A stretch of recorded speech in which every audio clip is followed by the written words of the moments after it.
Yung Korinto, yung pinakamaraming sulat na iglesia na ibinigay si Pablo. And so what we are tackling right now, yung 2 Corinthians, wag po kayo magtaka, lumalabas ito po ay fourth letter ni Paul sa Korinto. So most probably ito talaga ay 4th Corinthians. So hayaan niyo po mga kapatid na nasa introduction tayo, ay basahin ko po muli yung ating text. 2 Corinthians chapter 1, verse 8 to 11.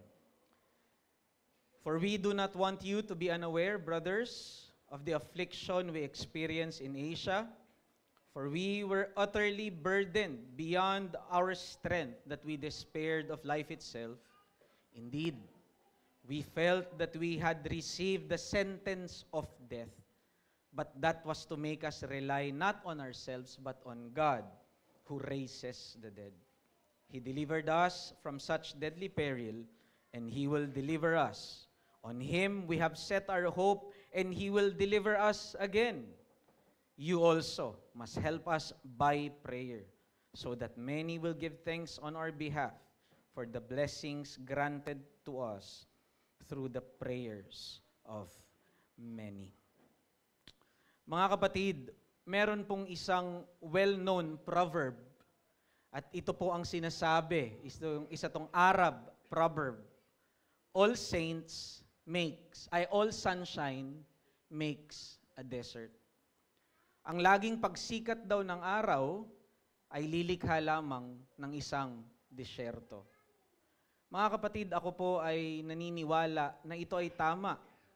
Dahil kung titignan natin, maski sa buhay ng bawat individual na tao, yung mga taong dumaan lamang at hindi nakaranas ng mga pighati o pagsubok sa buhay, kadalasan ay nagiging mahina sila. If everything is sunshine, their life becomes barren desert. Nagiging marupok at salat sa tunay na karunungan na pinagtibay ng karanasan. At kung meron man silang ipakitang lakas o meron man silang ipakitang karunungan, kadalasan ito'y superficial o mababaw. Because if everything is just smooth and well for a person, and he never suffered pain and affliction, that person becomes untested and shallow, lacking depth, richness, and real strength. Indeed, all sunshine makes a desert. And Paul himself hinted on this. Si Pablo mismo ay sinabi ito.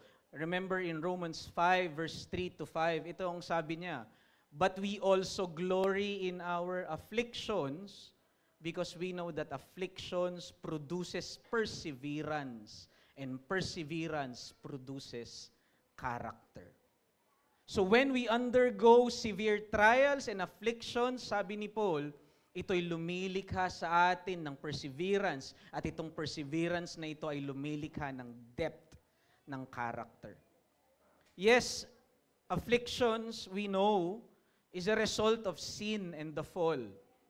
That is why there is a real natural distaste and fear pagdating sa affliction.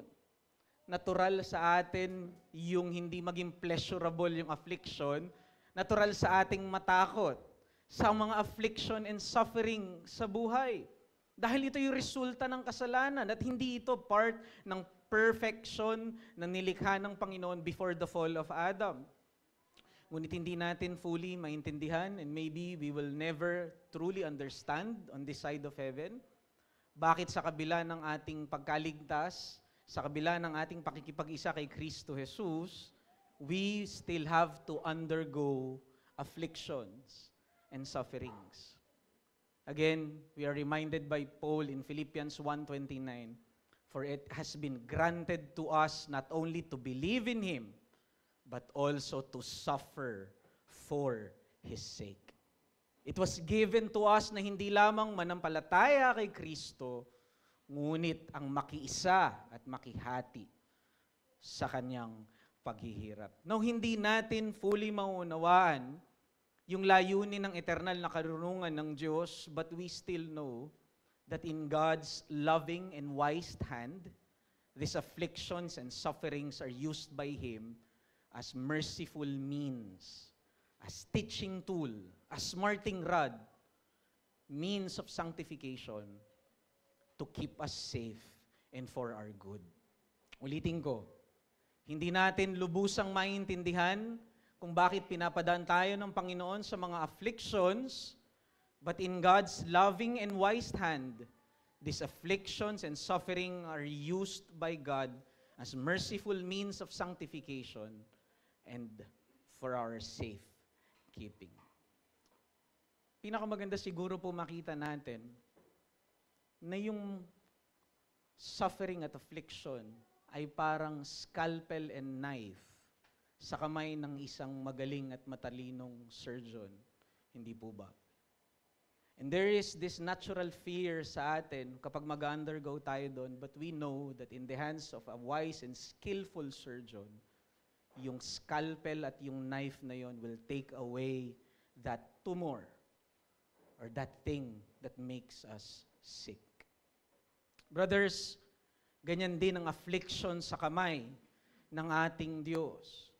And that is why hindi puro sunshine ang ibinibigay ng Diyos sa atin dahil ayaw niyang maging disyerto ang ating mga buhay at nais niyang maging mabungang hardin tayo at hitik na ubasan na magbibigay ng kalwalatian sa Kanya. Because we must admit that there is a tendency even with regenerate hearts, hanggat nasa presensya pa din tayo ng kasalanan, na kapag laging sikat lamang ang araw, pag sikat ang araw ang ibinigay sa atin, mauuwi tayo sa pride, sa pagmamalaki, sa self-confidence, at self-reliance.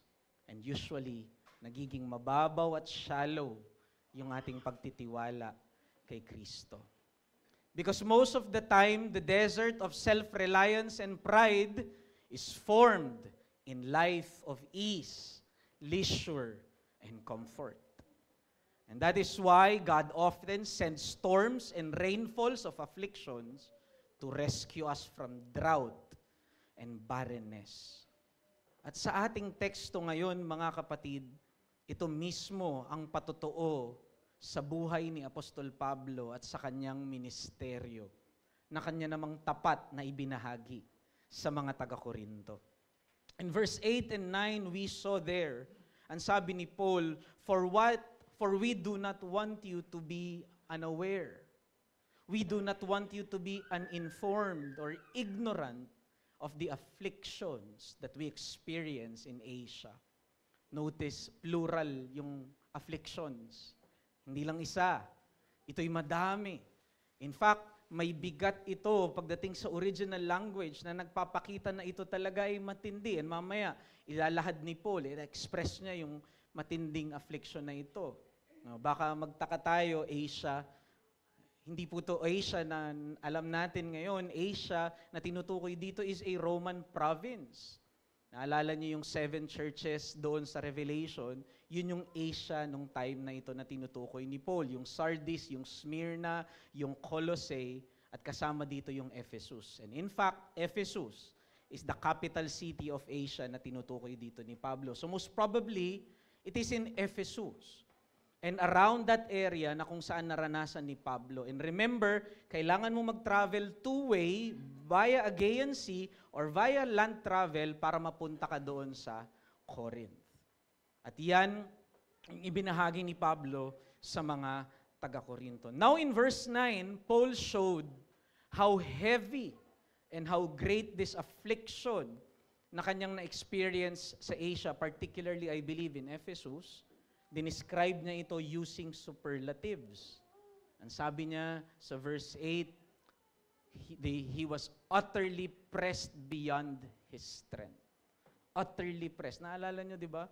Itong language na ito, tumutukoy ito doon sa mga ubas o grapes na kung saan pinapadaan doon sa wine press. And just imagine yung frailty nung skin at katawan ng ubas na yon. Tapos papadaanin mo sa isang solidong bato. Yun yung larawan ni Paul. He is pressed down beyond his ability. Napaka-frail ng strength at napakahina ni Pablo. In fact, he despaired for life itself, sabi niya. Sa sobrang tindi ng affliction na ito, nag-agaw buhay si Pablo. Pero napakaganda ng sinabi niya sa verse 9, he even received the sentence of death. Sinintensyahan si Pablo ng kamatayan. And that's a very interesting word. Kasi yung salitang sentence of death, yung salitang sentence doon, pertains to an imperial verdict. It pertains sa isang kingly judgment o judicial verdict na hindi mo pwedeng takasan. In fact, si John Calvin, ang kanyang translation dito, sabi ni Calvin, pinana-phrase niya, I felt that my death was sure and certain. Because if a king, if an empire gave a verdict, yung sentensya, then hindi mo ito matatakasan because all the power of that kingdom is there para ilapat yung sentensya sa iyo. Now, noticeable dito na hindi dinitalya ni Pablo yung kanyang mga affliction. And I believe that is important. Tatanungin niyo, Pastor, mahalaga ba yun kung hindi na dinitalya ni Pablo? Yes. Kasi nakikita ko dito na hindi intensyon ni Pablo yung manlimos ng awa sa mga taga-Korinto. Paul here is not soliciting sympathy or begging for pity sa mga taga-Korinto. Hindi siya nanlilimos ng awa upang kampihan siya o upang magbigay sa kanya ng simpatya. The lack of details sa kanyang affliction proves that. Alam natin, di ba, when beggars ask for sympathy, lalo na sa mga bus, lalo na sa mga public transportation, nandun lahat yung detalye, ipapakita sa iyo kasi nanghihingi talaga sila ng simpatya. Pero dito, pinakita lang ni Paul yung greatness ng affliction niya with no details at all. And so Paul is not begging for sympathy here. Rather, I believe Paul's intention was that his sharing of affliction would be understood by the Corinthians theologically. Ang intensyon ni Pablo kung bakit niya ibinahagi yung kanyang affliction is that his affliction will inform their theology, their doctrine, their knowledge about God. Ibig sabihin, instructive, pedagogical, at pastoral ang intent ni Paul kung bakit niya sinabi that I do not want you to be unaware of the sufferings and afflictions that we experienced in Asia. Alam natin, mga kapatid, to further prove this, is ito yung ika-4 na letter ni Paul. At alam natin, yung background nito na galing sa pagre-rebelde at matinding pagtuligsa ang mga taga-Korinto laban kay Pablo. At ito ay dahil dun sa impluensya ng mga false apostles na nagbigay ng pag-discredit kay Paul patungkol sa kanyang ministeryo dahil filled with affliction yung ministry ni Paul. And somehow yan yung sinasabi ng mga false apostles. Embarrassment si Paul sa power ng gospel. Dahil kaliwat kanan yung mga suffering niya. Apostol ba talaga yan ng Diyos? Hindi ba divine disapproval yan? Yung kanyang mga sufferings at persecution na nararanasan niya, hindi ba ebidensya yan na tinatanggi siya ng Diyos at ang kanyang ministeryo at ang nakalulungkot, di ba, maraming mga taga-Korinto ang naniwala at nasway sa ganong paninira kay Apostol Pablo. And that is why pagkatapos dalhin ni Timothy yung 1 Corinthians na pinag-aralan natin, bumalik si Timothy with the sad news kay Paul. At dahil hindi matiis ni Pablo, he made an unplanned visit. At yung unplanned visit na yun na hindi naging maganda, they had a sharp disagreement. In fact, Paul was humiliated, sabi niya, and he chose to suffer humiliation. And he did not exercise the rod. At bumalik siya dun sa Ephesus o dun sa Asia. Pero hindi natigil dun si Paul because he wrote the 3 Corinthians o yung severe letter na hindi na preserve.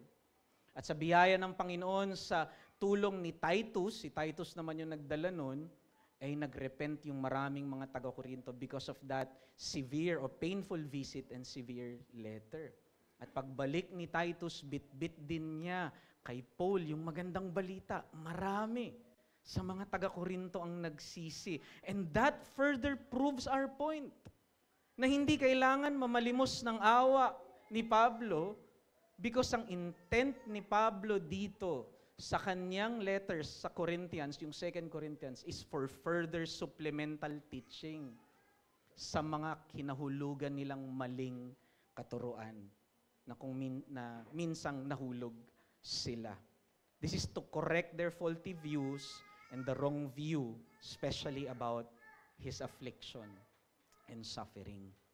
You see, the Corinthians find self-reliance as virtuous. Naalala ninyo sa 1 Corinthians, ang binavalue ng mga taga-Korinto ay yung abilidad, yung earthly status, yung galing at yung giftedness. And so hindi na nakapagtataka kung bakit mas binibigyan nila ng prioridad yung mga debaters and philosophers of their age. Maalala ninyo, dinidespise nila yung weakness ng cross at mas gusto nila yung wisdom of the world. Naalala ninyo na pag-aralan natin na dahil mas may diin sila sa status, ay hinihiya nila maski sa Lord's Supper nila yung mga kapatiran nilang mahihirap at yung mga mayayaman at maestado sa kanila ay itinataas ang kanilang mga sarili. And even in the exercise of spiritual gifts, self-promotion, galing at abilidad ang kanilang itinataas. At magandang makita natin dito na itong words therefore ni Pablo ay really instructive and ministerial upang ituwid ang kamaliang ito ng mga taga-Korinto. And having this background, knowing that Paul is correcting the Corinthians' wrong idea of suffering and afflictions, we can have a better sense and a better feel on the emphasis of Paul's word in verse 8. For I do not want you to be uninformed, brothers, of the afflictions that we experience in Asia. Mga kapatid, hindi namin kinahihiya at hindi namin tinatago sa inyo kung ano man yung mga kahirapan na hinarap namin doon sa Ephesus. Dahil alam namin na maski yung mga sentensya ng kamatayan na yun and that sentence of affliction sa kamay ng ating mabiyayang Diyos ay ginaganap niya ang kabutihan natin para lalo tayong pag-ingatan. So Paul's aim and purpose in this passage is that through sharing to the Corinthians his sentence of affliction, the Corinthians will better understand with Paul through his afflictions how the God of mercy ordained afflictions and sufferings to mortify Paul's own tendency towards self-reliance. Pinapatay ng Diyos sa buhay mismo ni Pablo yung kumpiyansa niya sa sarili at yung tiwala niya sa kanyang sarili. And isn't that amazing? Just think of that for a minute. The best of the apostles, Apostle Paul himself, alam niya at ni-recognize niya dito yung kanyang proneness and tendency towards pride and self-reliance. And so he said, we were afflicted so that we would not rely on ourselves, but on God who raises the dead. In fact, in verse 10, inulit niya yan. He delivered us from such deadly peril so that on Him we will set our hope. And so by accepting the sentence of affliction, Paul experienced God's merciful means of sanctification and safekeeping. Also, in sharing his affliction with the Corinthians, Paul emphasized that the same sanctifying work of God is present in their lives through their own afflictions. Suffering in God's hands is a teaching tool for holiness and our safekeeping. And I believe that's the point of the text. Bakit, mga kapatid? Dahil mayroong danger talaga even sa mga binagong puso na meron tayo towards self-reliance and finding our security in material things and earthly wealth. So to rescue us from this, God sends the sentence of affliction, not as punishment, not as messenger of vengeful wrath against us, but rather as a corrective and merciful means ng Diyos para sa ating kabanalan at para sa ating ikabubuti. And you see, kung babalikan natin yung picture na yun, na yung affliction ay parang knife at scalpel sa isang skillful na surgeon. Matalino yun at ang purpose lang ng surgeon na yun ay tanggalin yung tumor na nagkakos ng sakit sa iyo. Pero tandaan mo, hindi lang siya basta skillful surgeon, He is your Father. He is your very Father who loves you. And you're undergoing such operation sa hands ng isang skillful and loving Father mo para sa iyong ikabubuti. Indeed, anong sabi ni William Cowper? Mamaya awitin natin ito yung hymn, God moves in a mysterious ways. And let me just read yung 3rd at 4th line. Sabi dito ni William Cowper, you fearful saints, fresh courage take. The clouds ye so much dread are big with mercy and shall break in blessings on your head. Judge not the Lord by feeble sense, but trust Him for His grace. For behind a frowning providence, God hides a smiling face. Why do we so dread afflictions? Why do we so fear itong mga sufferings na ito when we know that in the hands of our merciful Father, they are but knife and scalpel, intended to cure us, intended to heal us, intended and designed to give us relief. And so this morning, mga kapatid, ito po yung mensahe na nais ko lamang idiin sa ating kalagitnaan. Afflictions in the hands of the Father of mercy are teaching tools used by God for sanctification, breaking our self-reliance for our good and security. Now, let me just give a warning. Dalawang bagay ang naniniwala ko pagdating sa suffering na dapat nating iwasan. We must not deify suffering. Dahil tandaan natin, mga kapatid, hindi natin niro-romanticize yung suffering, dahil alam natin na nagsasanctify ang Diyos maski sa time ng abundance. In fact, that is the more natural mode. Because sufferings and afflictions are seasonal. Yan ang tinuturo ng mga Puritans.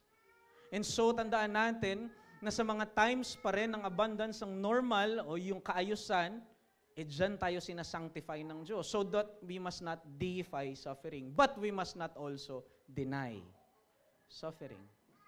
Kasi pag dininay natin yung suffering, then we will deny the reality of our sins still. We will deny the reality of our fallenness, and we will deny the privilege of being united with Christ, because it has been given to us not only to believe in Him, but also to suffer for His sake. Kaya kailangan nating makita na sa kamay ng mahabaging Ama, maski ang sentensya ng paghihirap, ay ginagamit niyang pamamaraan para sa ating kabanalan at lubos na pag-iingat. Ngunit ang tanong, paano ba tayo tinuturuan ng mga sentensya ng afflictions na ito? Paano ba sa kamay ng ating mahabaging Ama nagiging corrective itong mga afflictions na ito sa atin upang hindi tayo mahulog sa self-reliance? So, 2 things. First, because affliction teaches us to trust, and affliction teaches us to pray. 2 things ang ginagawa ng afflictions. First, it teaches us to trust. It brings us to our limitations. And then it teaches us to pray.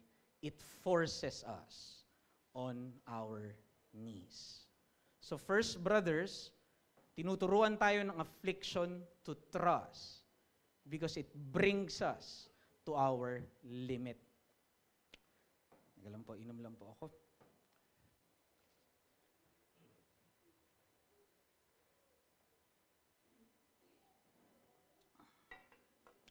Mga kapatid, hindi ko po alam kung madalas naririnig nyo pa ba yung mga linyahang just believe in yourself.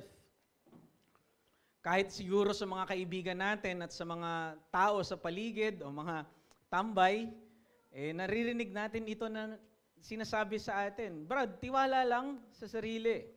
Brad, ang kailangan mo lang, kumpiyansa sa sarili. Ito ang patuloy na binibenta ng kulturas natin sa atin paulit-ulit.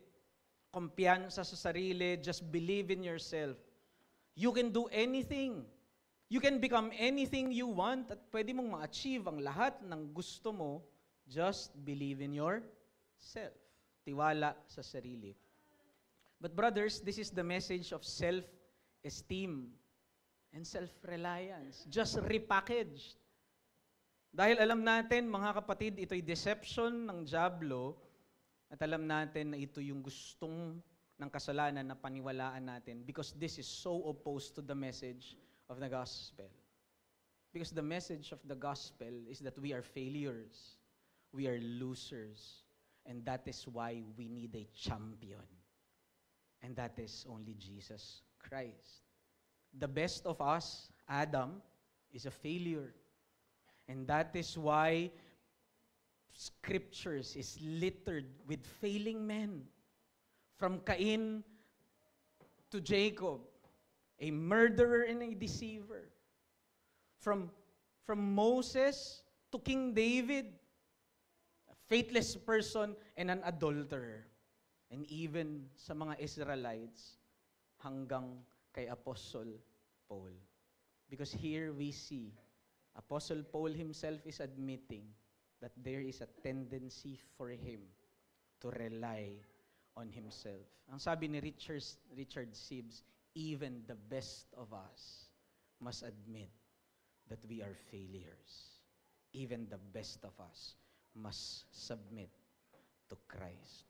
Sapagkat ito talaga ang kahinaan natin, human nature is so desperately prone to trusting earthly securities and prone to self-confidence.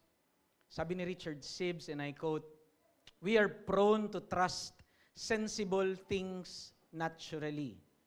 We know what it is to live by sense. But to live by faith is a remote thing for us. To lead our lives by promises is hard for us to do. We are so addicted to live by sense." Ang ibig sabihin ni Richard Sibbes doon, sobrang addicted tayo to live by sense because that is somehow natural to us. We live and trust the things we sense. At doon tayo lumalakad. Ano yung nakikita, nahahawakan, naaamoy natin? Ano yung tangible sa atin, like our abilities and the material things or earthly securities na meron yung mundong ito, lupa, bahay, sasakyan, those are things that make sense to us. We can hold it, we can see it, and normally we trust those things. And binigay dito ni Richard Sibbes yung maraming mga reason bakit tayo madalas nagtitiwala dito sa mga bagay na ito, sa mga things that we sense o yung abilidad natin at earthly things. First, ang sabi niya, because we fail to see that all these things are nothingness and will become nothingness later on. Hindi natin nakikita na ng lahat ng mga ito ay created lamang. They came from nothing and therefore, apart from God, they will become nothing. At ang sabi niya, pangalawa, because we are accustomed to the present usefulness of these earthly things and our human abilities. Nasanay na tayo na ito yung ginagamit natin araw-araw sa ating buhay, yung mga bagay na nasisense, nahahawakan natin at yung mga abilidad natin. Pero ang ganda nung sinabi ni Richard Sibbes na pangatlong dahilan kung bakit prone tayo sa self-reliance at earthly securities. Ang sabi niya, because the devil amplify its goodness for our fancy. Therefore, our opinion sets a greater worth in them, Satan present these things with more luster. He helps our imagination and amplify its worth by the false fancy of others. You see, tinutulungan pa ng dyablo na i-project ito na maganda sa atin more than what it's worth. At nakikita natin na yung ibang mga tao, ganyan din yung pinepresent sa atin so that we will be deceived of its real worth and value. This make us put greater confidence in them, and then we come to trust in ourselves and in them more than we trust in God. Nakapanood na po kayo kung paano ginagawa yung isang movie. Binabayaran natin yun para mapanood. Pero alam natin, mga CGI lang yun sa mga special effects. Sino na nakapanood sa atin ng mga Avengers na yun? Kay Hulk. But we see, CGI lang yun. Screen effects lang yun. Movie effects lang yun. And somehow that is what Richard Sibbes is telling us. Na yan yung deception ng dyablo. He just pops this up. He just makes it fanciful para agawin yung ating trust sa tunay na source at may likha ng lahat ng bagay. And therefore, dito tayo maakit. And so we are deceived.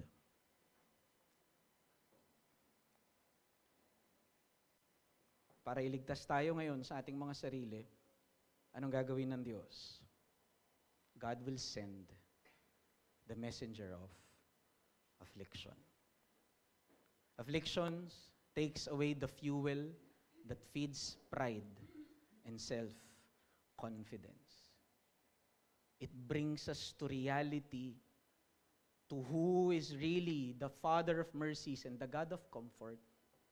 Afflictions makes our hands loosen our grip sa mga material things, at temporal things.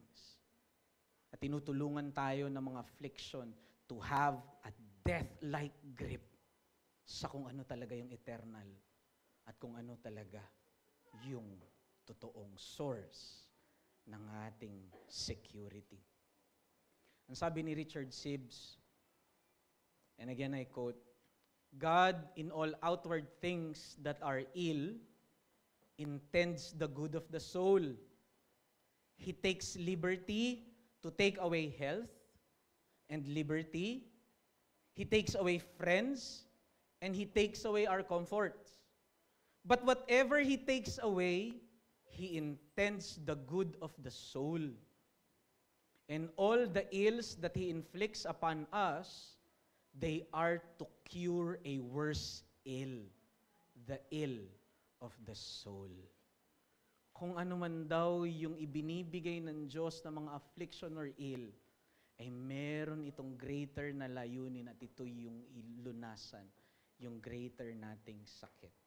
Katulad ng physician na yon, that scalpel and that knife will cut, but it has a greater purpose in cutting, sapagkat may kinukuha itong mas worse na pain.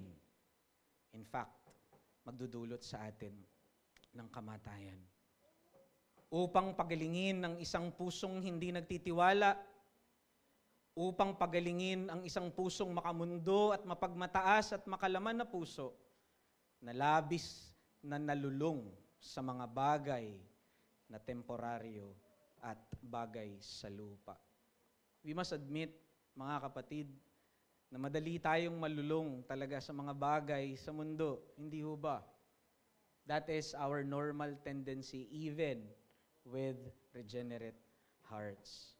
Kaya nga ang ginagawa ng Diyos ay ine-expose niya tayo upang dumating tayo dun sa ating limitations. Ine-expose niya tayo sa sentence of affliction. And when we are exposed to that sentence of affliction, we understand our limitation, nakikita natin yung ating kahinaan at limitasyon, and therefore nare-redirect tayo sa kung sino talaga ang Diyos at kung bakit siya lang talaga ang tunay na source ng security natin at ng ating tunay na lakas. And here, in the life of Paul, it is clear. Dalawang bagay ang ginawa ng affliction na ito sa kanya that he experienced in Asia, he saw his inability and God's limitless power. In verse 9, sabi ni Paul, it was to make us rely not on ourselves, the negative, not on ourselves, but on God, yung positive, who raises the dead. God showed Paul that self-reliance and earthly things are ultimately unreliable. Naalala ko yung naging sermon ni Brother Ezek regarding financial security as a myth. Yes, but we can expand that. Not only financial security, your ability, even your life, anything in this world that we deem na nagbibigay ng security sa atin is a myth. Because all is corrupted by sin, all will fade away, and at the end of the day, there's only one real source of security, and that is the God who raises the dead. And so sana mga kapatid, hindi tayo mahulog sa mga false hope, sa false confidence at false security na ito. And the purpose of God for this sentence of affliction, therefore, was not to crush Paul, but in the hands of the God of mercy, it was to redirect him away from himself and the world to God who is his true security. And so affliction teaches us to trust because it brings us to our limit, to the end of ourselves. And so here, Paul was forced to ask, where is my hope? What do I trust? At anong sabi ni Paul pagdating sa verse 10? On Him we have set our hope. Na-realize at nakita ni Pablo dito that through this teaching tool or merciful means that it is God alone na dapat rightful na siniset at pinaglalagakan natin ang ating pag-asa. But why did Paul emphasize yung power of God to raise the dead? At ito yung reason kung bakit binasa natin kanina yung Romans chapter 4, verse 16 to 25, patungkol kay Abraham. Alam natin na si Abraham at si Sarah was good as dead. They cannot produce offspring. Ngunit ang pangako ng Panginoon kay Abraham at kay Sarah sa kanilang line ay lalabas yung Mesiyas at yung tagapagligtas, and they will become a blessing to many nations. At sa kabila, therefore, ng kanilang pagiging patay na katawan, anong sabi doon ni Pablo? Abraham trusted Him who gives life to the dead. At ang tinutukoy doon ni Paul ay yung katawan mismo ni Abraham at yung katawan mismo ni Sarah that is unable to produce an offspring. They are as good as dead. Pero napakaganda because Paul never failed to point to Christ. Because at the end of the day, hindi lamang ang intention doon ay manganak si Sarah at magkaroon sila ng baby. No, that was not the intention. And when we see only that at we terminate dun sa kahit barren si Sarah, matanda si Sarah, kayang magkaanak, therefore si God, kayang bigyan tayo ng anak. No. Because the intention there, anong sabi ni Paul, bandang dulo dun sa verse? And God displayed His power by raising Jesus Christ from the dead. Christ was crucified for our forgiveness and was raised for our justification. You see, mga kapatid, dito natin makikita that what God accomplishes through afflictions is that one of the greatest display ng power ng Panginoon is giving life to the dead. Ultimately, this is shown to us by the power of God in the resurrection of Christ. And nagkaroon tayo ng series dito sa 1 Corinthians 15 kung paanong dinemonstrate ito ng Diyos. And here, God has accomplished in the resurrection of Christ not only our deliverance, but also our redemption and salvation. This shows that God's power is beyond any circumstance, be it sin, be it present corruption, and even death itself, the greatest of all human affliction. And so, karapat-dapat lamang nating pagtiwalaan ng Panginoon dahil pinapakita na yung kakayanan ng Diyos to raise the dead is give God any circumstance. Kahit anong circumstansya sa buhay, ang Diyos ay ang Diyos na nagbibigay ng buhay sa mga patay. Naalala ko si Pastor Jovert, ito yung naging mensahe niya, di ba? Kung may problema ka, anong problema mo? May sakit ka ba? May resurrection. Nalugi ka ba? May resurrection. Anong nangyari? May dilubyo ba? Ondoy, Yolanda, may resurrection. And that's the very point of Paul here. He trusted God who raises the dead. Indeed, afflictions drive us to the end of ourselves to show us the folly of self-reliance in order that we would only trust God who raises the dead. And so I believe ito yung point at lesson lamang na pwede nating matutunan dito. We must realize that the fallenness of the world, we must realize the fallenness of the world and all that comes with it. There can never be true security in things corrupted, things that are just created, and things that are fading. Our only hope is in the God of resurrection. We must be God-reliant and not self-reliant. Earthly securities are mere pointers to God who creates and grants life, the fount of all mercies, and the God of resurrection. So sana maalala natin na ang tunay na seguridad natin ay walang iba kung hindi ang Diyos. The fount of all mercies and the God of resurrection. And I believe ito yung dapat nating gawin, mga kapatid, lalo na sa mga mananampalataya dito. Dapat therefore nating linangin ang patuloy na pag-aaral at paglalim sa mga karakter ng Diyos. This should enable us and challenge us to cultivate na mas maging malinaw palagi kung ano yung kakayanan ng Diyos at yung nature ng Diyos at yung kanyang pagiging self-sufficient sa ating mga buhay at kung paanong tayo ay kaisa kay Kristo. Therefore, lahat ng character ng Diyos is for us and not against us. And that will usher us to true freedom from anxiety, true freedom from worry. Dahil alam natin na lahat ng character na meron ng Diyos ay hindi laban sa atin. And therefore, nothing can ever separate us from Him.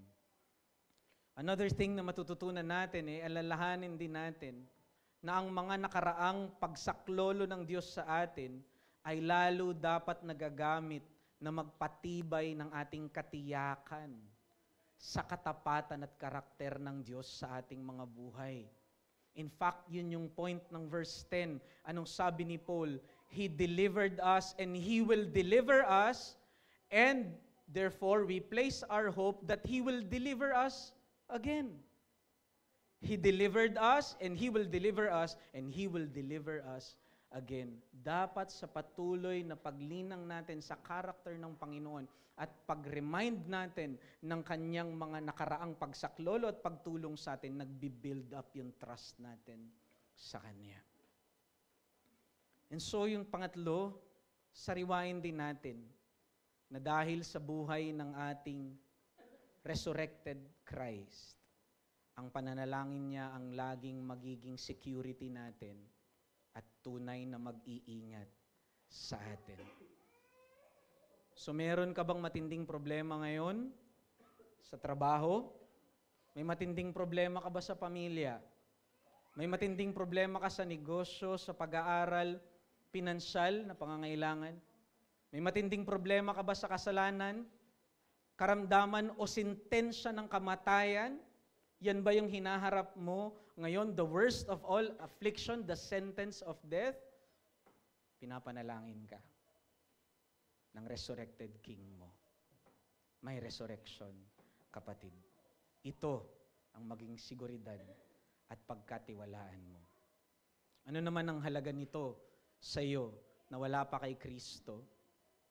Kung ikaw ay wala pa kay Kristo, tinuturo nito sa iyo yung kawalan ng pag-asa ng buhay mo.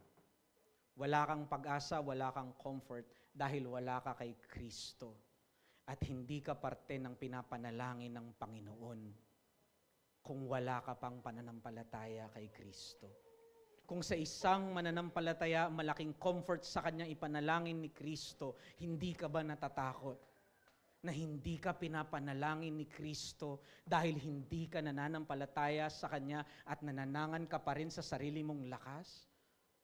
Tinatanggihan mo pa rin yung alok niyang kaligtasan hanggang ngayon sa iyong mga pagmamalaki. Talikuran mo yan, kaibigan, at magtiwala ka sa Panginoon at hindi sa iyong sarili, lalo sa iyong kaligtasan.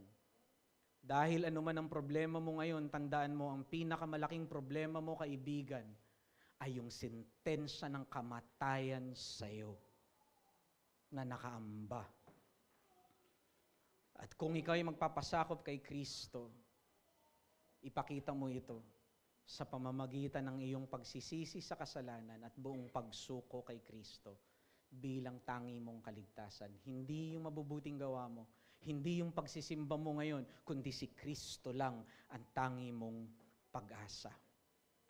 Sa krus ni Kristo, pawiin mo yung sentensya ng kamatayan sa iyo at hindi sa galing mo, sa abilidad mo at mabubuti mong gawa. Walang pag-asa dyan. Nasa labas ka ng prayers ni Christ. At ang hamon ko sa iyo, umasa ka sa seguridad na binibigay ng pananampalataya kay Kristo. But the second thing, brothers, that we can learn from here, and I will end this quickly. So afflictions teaches us to pray, to trust, because it brings us to our limit. Second, affliction teaches us to pray because it forces us to our knees. In verse 11, mga kapatid, ano sabi doon? Meron na lang po tayo 5 minutes. You also must help us by prayer. Sabi doon ni Paul, you must also help us by prayer. 2 things na makikita natin quickly, yung imperative, you must. Hindi ito suggestion, sabi ni Paul. So imperative. Second, yung instrumentality, by prayer. So ibig sabihin, imperative na yung panalangin ay dapat involve sa ating mga buhay at sa Christian ministry. And the principle that we can learn from here is that the work of prayer is imperative and primary for help in Christian walk and Christian ministry. But the problem is often we treat prayer as mere accessory and tailpiece sa ating Christian ministry. Nagiging secondary lang yung prayer or mere preparatory work. At yung nagiging primary, yung abilities natin at yung mga actions natin. Ginamit ko yung word na tailpiece. Naalala niyo yung buntot ng butiki? Kapag yung butiki naputulan ng buntot, may nabago ba? Wala. Tatakbo pa rin yun, tutubo ulit yun, and somehow yun ang tingin natin sa prayer, tailpiece lang. Addendum lang, accessory lang. Palamuti lamang. But what Paul is saying is that prayer is not an accessory to the Christian life. It is the very engine that drives our Christian lives. Hindi siya dagdag lamang. Prayer, sabi ni Oswald Chambers, does not prepare us for the greater work. Prayer is the greater work. Kapag hindi ka nanalangin, hindi ka lang naputulan ng buntot, kapatid. Tinanggal mo yung makina na siyang magpapaandar ng Kristiyano mong pamumuhay. And this is what Paul learned sa affliction na binigay ng Panginoon sa kanya. He said, you must help us by prayer. And he learned that in a hard way. Again, ang intention ni Paul dito is to teach, instructive. At ito yung natutunan niya mismo sa sariling sentensya ng kamatayan na binigay sa kanya. Paul do not see prayer as a spiritual afterthought, something to add on top of our good works and our study of theology. Pagkatapos ng gumawa tayo ng ministry, nakapag-aral na ako, okay, pang-garnish yung prayer. No. Prayer was the very means by which the grace of God is delivered sa ating mga pamumuhay. Too often, we treat prayer na parang finishing touch sa mga Christian routine natin or just preparation for the main work, but something that is good, yes, but not necessary. But in this verse, pinakita ng Panginoon kay Pablo at sa mga taga-Korinto na hindi ganyan ang panalangin. Prayer is how Paul experienced God's comfort and deliverance. Prayer is how God worked His will sa life ni Paul. Prayer is the means by which Paul drew hope and strength. And it is always in this order. Kailangan nating makita na ito yung disenyo kasi ng banal na Diyos. Sabi ni Richard Sibbes, always in this order. Prayer first, and then the will of God happens. Always in that order. And so kapag nakita natin yun, mga kapatid, na itinali pala ng Diyos sa pananalangin natin, yung katuparan ng kanyang mga kalooban, then makikita natin na yung prayer ay hindi addendum lang, hindi tailpiece lang, hindi accessories lang. It is the main work. Nothing happens apart from the prayer of the saints dahil yun ang kalooban ng Diyos because that will redound always sa glory ng Panginoon. Again, Richard Sibbes said, always in that order. And so when we face the sentence of affliction, this thing is true, we cannot survive without prayer. Affliction, therefore, forces us to our knees. And indeed, affliction teaches us to pray. It teaches us the importance of prayer like nothing else can. When the storms of life hit and everything else stripped away, we begin to understand that prayer is not an addendum. It is the primary source of our strength from the living God. Dahil dito natin nakikita na si Kristo pala ang tunay nating kalakasan at source ng ating seguridad. Yung communion natin, yung person ni Christ. That is why prayer is the greatest work. And here we must understand na yung prayer ay hindi lamang religious practice o dahil Christian tayo kaya tayo nagpe-pray. Ito mismo yung heartbeat. Ito mismo yung breath. Ito mismo yung hininga natin. Ito mismo yung lifeline natin at ating connection sa ating pinakalakas at pinaka-source ng seguridad. John 15:5, Jesus said, apart from me, you can do nothing. Apart from me, you can do nothing. Apart from me, we are nothing. Prayer is the very expression and embodiment of this truth. And so, ang challenge lamang, dito na tayo magtatapos mga kapatid. We must realize that prayer is therefore not a preparatory work. It is the greatest work. God has tied the fulfillment of His will to prayer. Prayer precedes deliverance and makes us co-laborer with God. Godly provisions and our daily security follow prayer. Hindi na nakapagtataka na nung tinuruan ni Christ yung kanyang mga disciples how to pray, anong sabi niya? This is how you should pray. Father, give us our daily bread. Always in that order. Prayer and then God provides. Ang conclusion lamang mga kapatid, brothers, affliction, therefore is God's teaching tool for prideful and self-reliant people like us. God uses afflictions to keep us safe, not to judge us, and not to pour out His wrath sa atin. Tandaan natin, yung surgeon, tatay natin yon. Because two things that it brings, trust and prayer. It teaches us to trust and it teaches us to pray. And these two are crucial in mortifying self-reliance that in turns directs us to our true strength, true security, and source of all comfort. Tayo po mga kapatid ay magwakas sa pananalangin. No, aming Diyos, kami po ay nagpapasalamat, bagamat kami po ay nag-overtime.